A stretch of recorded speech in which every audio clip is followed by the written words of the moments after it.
Hola a todo el mundo y bienvenido a mi canal. Yo me llamo Sirey. Soy abogada afrolatina licenciada practicando las leyes criminales, pero como todos ustedes, a mí me fascina cuando estamos hablando de casos de crímenes reales. En este video vamos a seguir hablando de Lori Vallow Daybell. Si quieren más video en español, nada más dime allá abajo.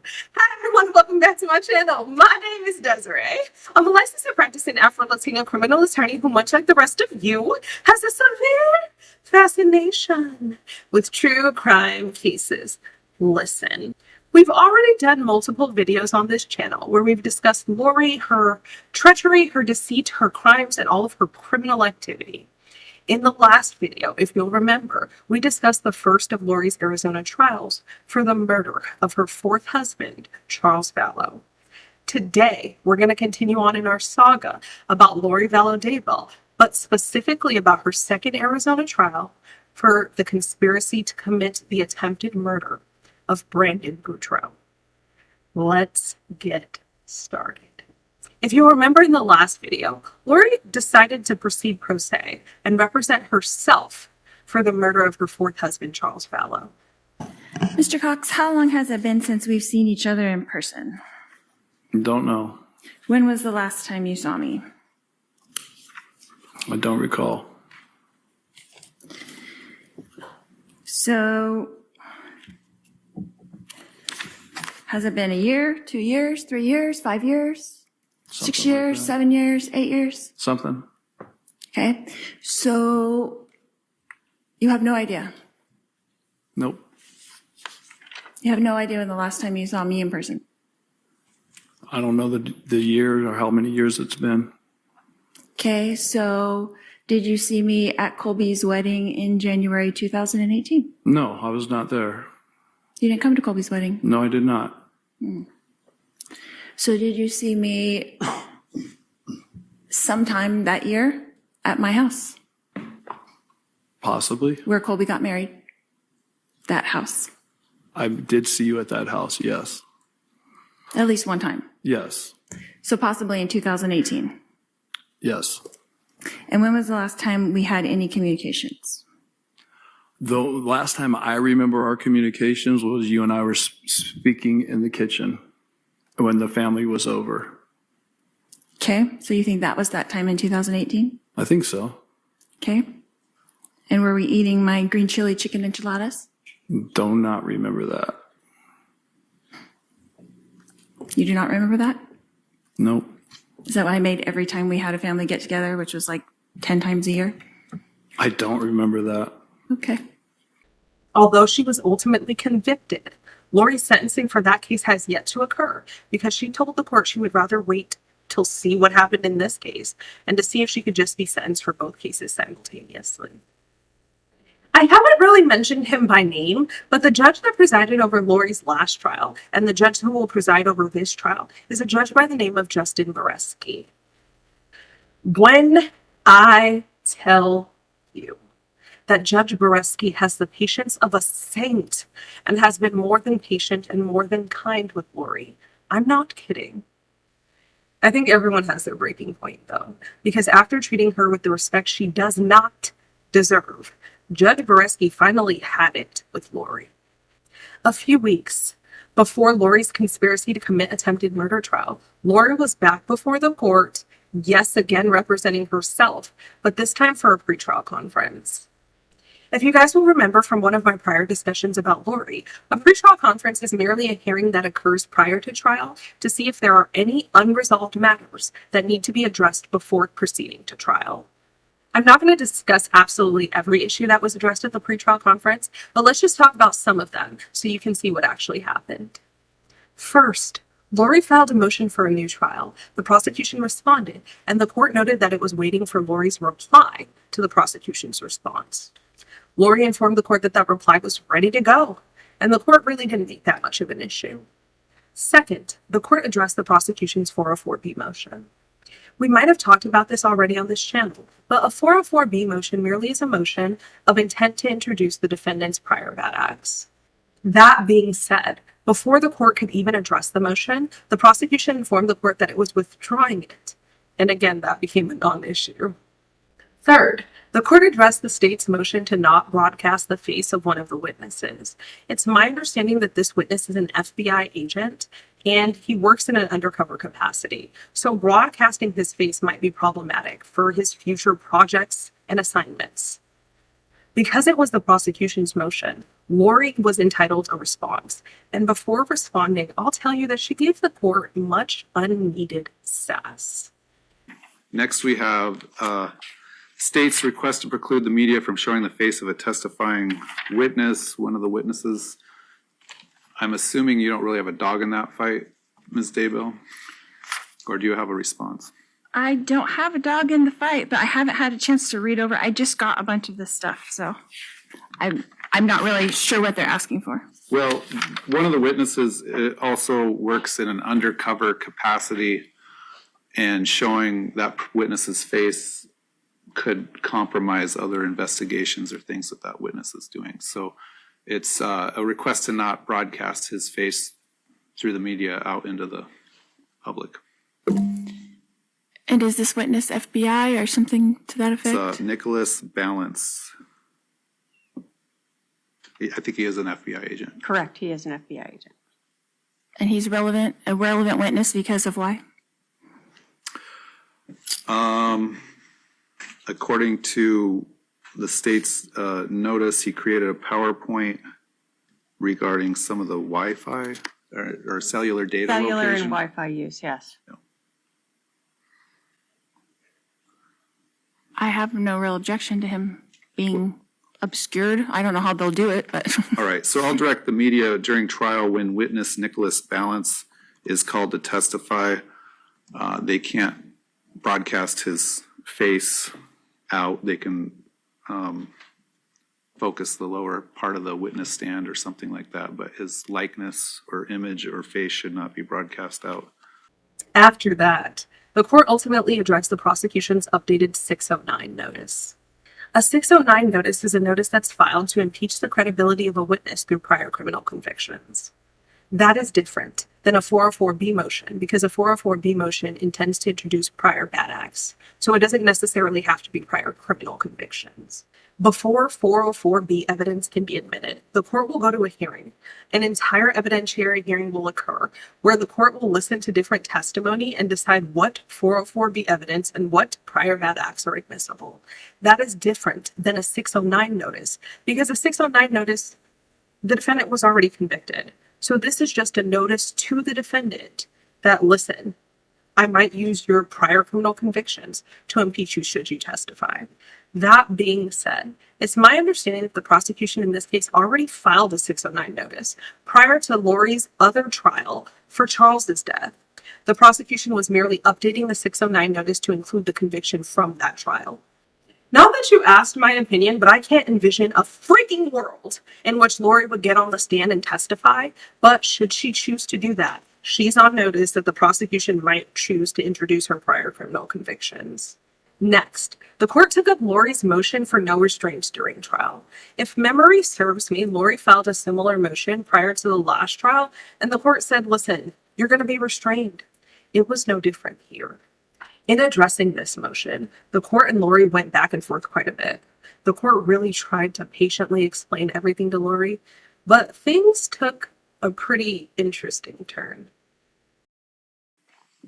May 29th or 30th, I suppose.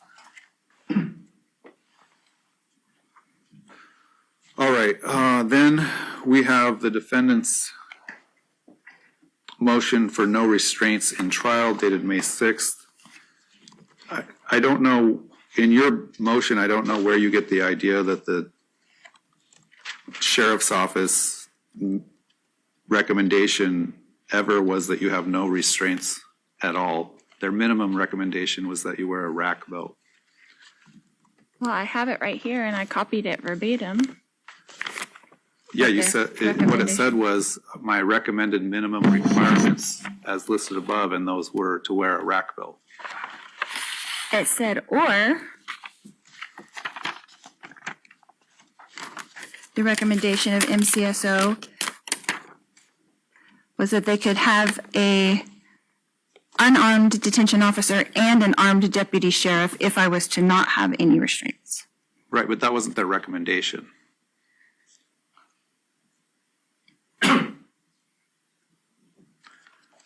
I've received the defendant's motion. I've received non-party Maricopa County Sheriff Jerry Sheridan's response.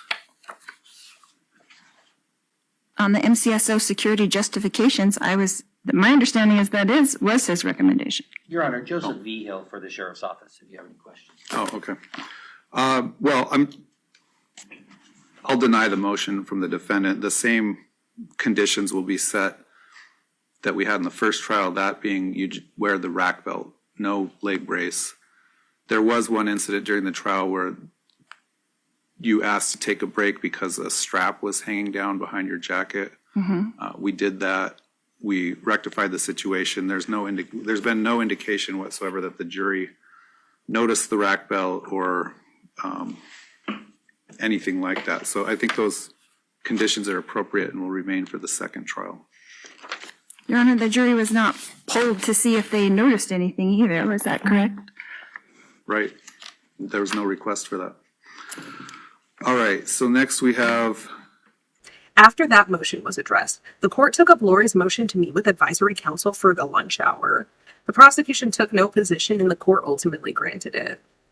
And the most exciting thing that happened throughout the entirety of the pretrial conference, after discussion of all those issues that we just talked about, Lori made a rather bold request of the court. Your Honor, Yes. I would have to ask that you would recuse yourself from the obvious personal bias that you have against me and send us to master calendar for this scheduling of a trial. And what personal bias is that? A lot, obviously the personal bias that you're showing right now and that you've shown on the FTR several times during the trial. Okay. Well, I don't have any personal bias. All right. I've over accommodated you on when you have to disclose things. In fact, your expert should be summarily precluded today, and I haven't done that. All right? So You denied every single one of my motions since for a year and a half that I've been here. Every single one of my motions has been denied. And have any of those motions not have merit? You've denied every single motion. I think I was here this morning about 15 minutes ago when I granted your motion to meet with your attorneys over the lunch hour. I have granted other motions of yours. Okay? That's the first motion that you've ever granted Well, in my behalf. file motions that have a legal basis, and I might grant them. So you're saying none of my motions have had merit? Not many, no. And none of the motions that my first team, you denied every one of my first team's motions. You denied every one of my second team's motions. And now you denied every one of my motions until today. I haven't denied every one of your motions. Every single one of their motions was denied. Every single one of the second team's motions were denied, and all mine. So you didn't come into this with any bias against me in the first place? Again, file a motion that has legal merit. Okay? And none of my attorneys ever filed a motion with any legal merit? They filed a motion on your behalf, the first team, to preclude media coverage, and I issued my ruling according to the law. All right?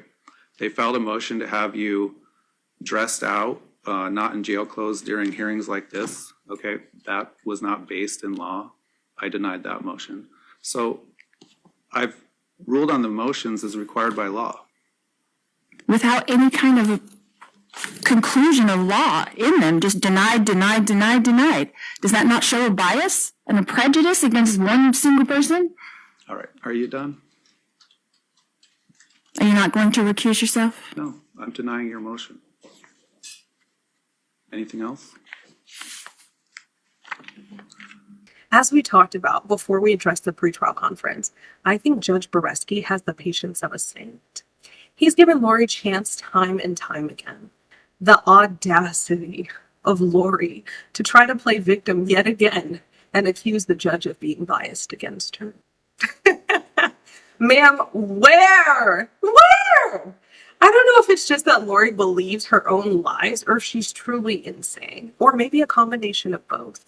But regardless, the court denied Lori's motion, asking him to recuse himself, and trial is scheduled as planned. First day of Lori's trial began on Thursday, June 5th of 2025. As is customary, both sides delivered their opening statements. In its opening, the prosecution described the details about Lori attempting to kill her niece's ex-husband. Prosecutor Treena K also informed the jurors about the digital evidence and the DNA evidence that was recovered from the Jeep that did the drive-by shooting of Brandon Boudreaux's home. Prosecution then continued about all of the attempts that Lori and Alex made after the failed attempt to kill Brandon to kind of cover up their crime. Lastly, then Treena mentioned that Brandon pointed to both Alex and Lori as potential suspects in his shooting because of past bad interactions and their strange behavior.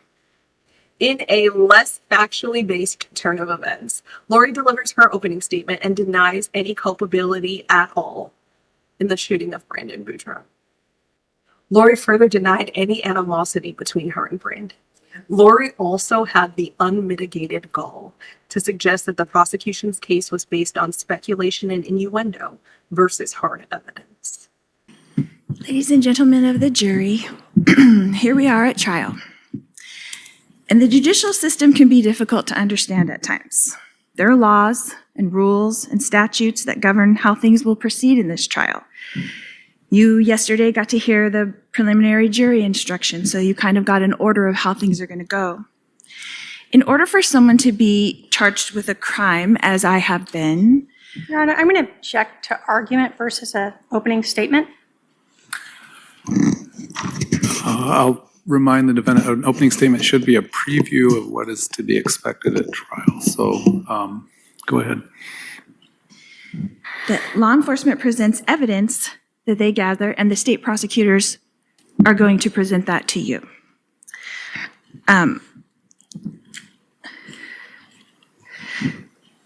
Sometimes the state charges the defendant with a crime. They have charged me with a crime, a very serious crime.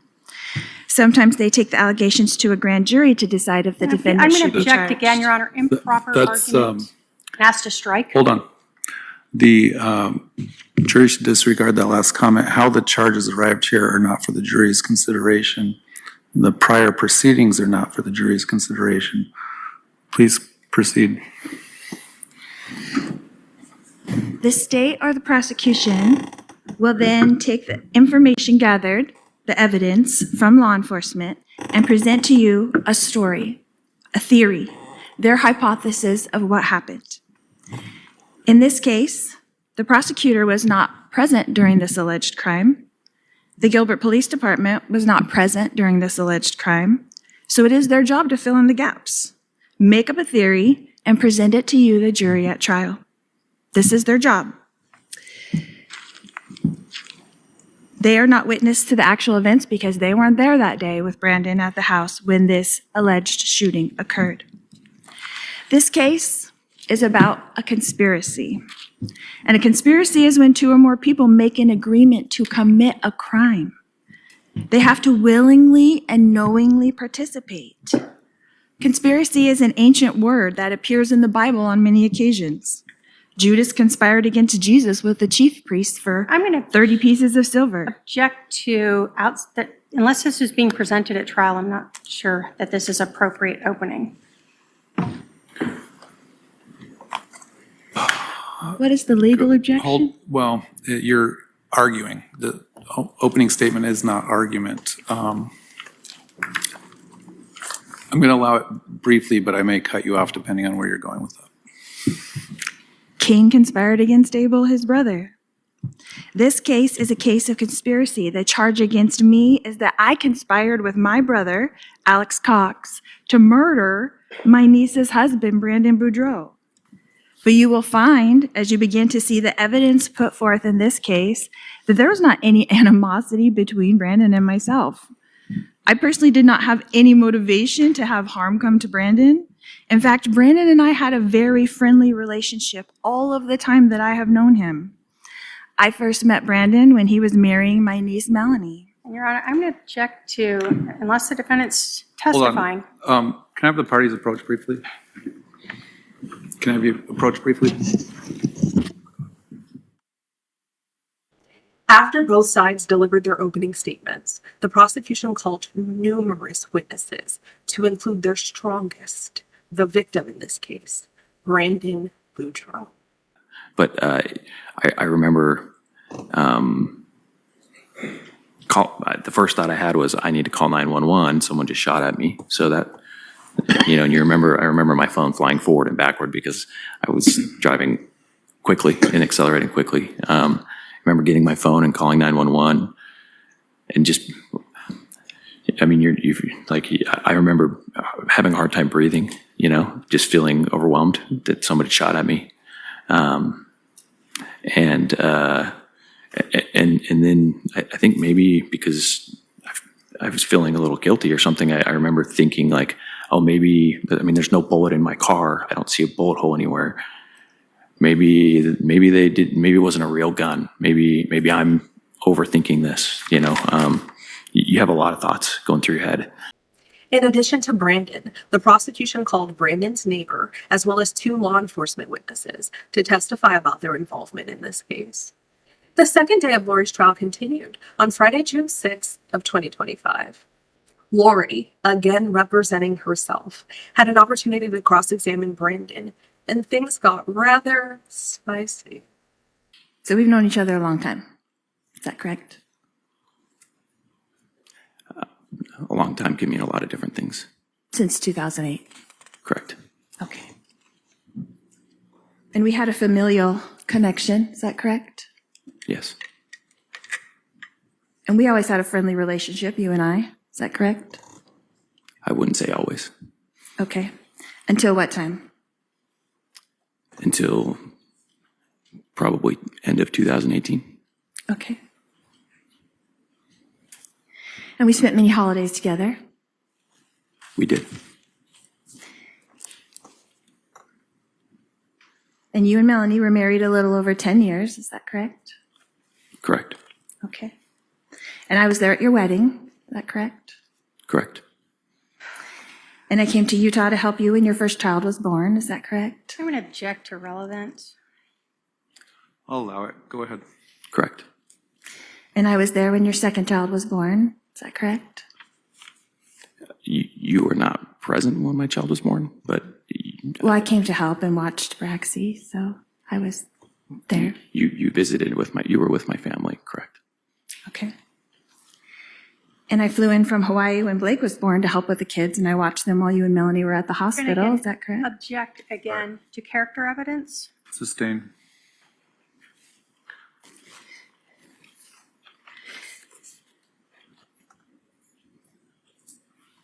And I did watch the kids when Breezy was born as well. Is that Your Honor, correct? I'm going to object and ask Sustain. to go into 405 soon. And we went on vacations together, you and I. Is that correct? Gonna- Ms. Vallow, okay, move on to relevant information, okay? You've established you have a relationship with him that's close family relationship since 2008. So, go ahead.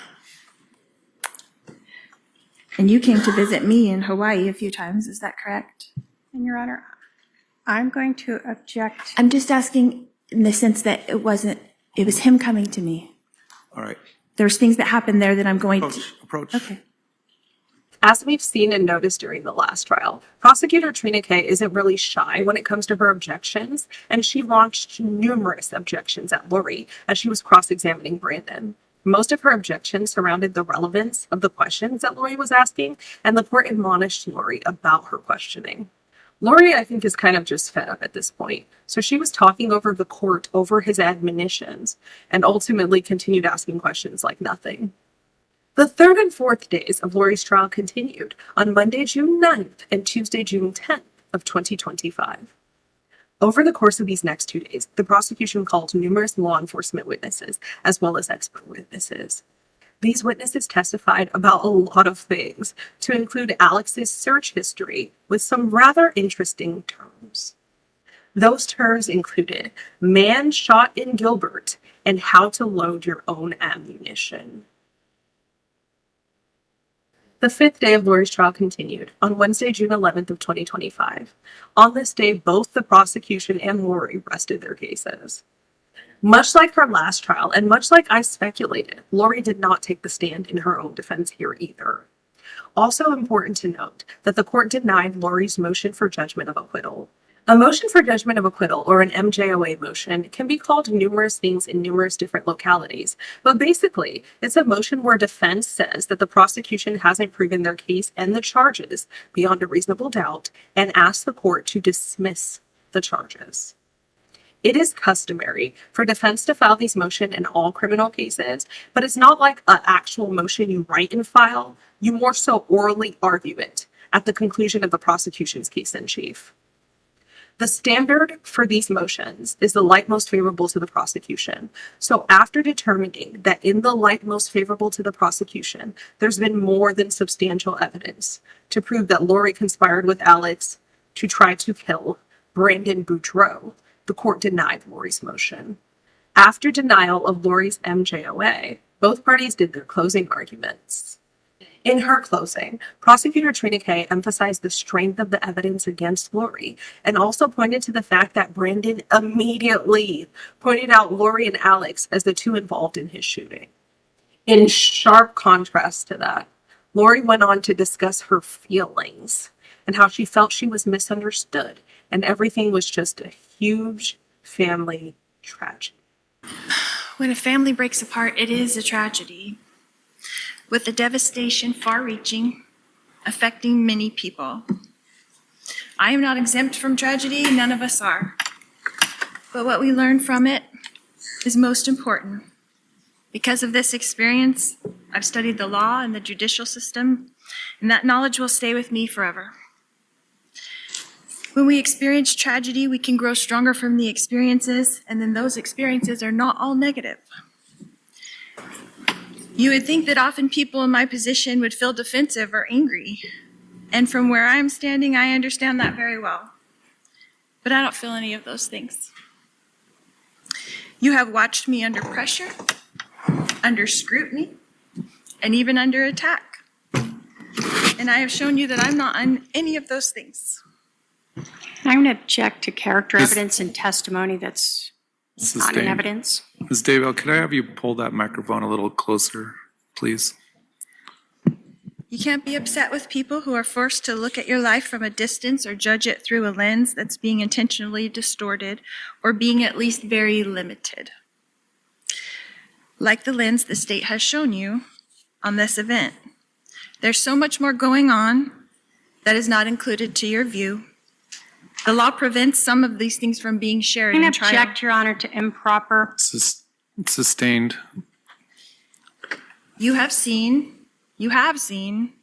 opinions formed by strangers trying to put together a narrative.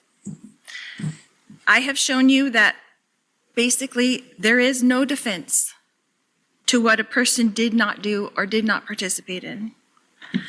Other than what you've seen, which is no evidence that I made an agreement to commit a crime, because no such evidence exists. So I'm not defensive, I'm not angry. Nobody has all the pieces to this puzzle. It is complex. Like most families, this is a complex issue. And like the state, I was not there. But there is no agreement, no plan, no gain. I am no stranger to tragedy. The breaking up of a family is tragedy. On June 25th, 2019, Brandon Boudreaux decided that I was responsible for his family tragedy. And I'm really sorry that he feels that way. No, Your Honor, I'm going to object again to testimony.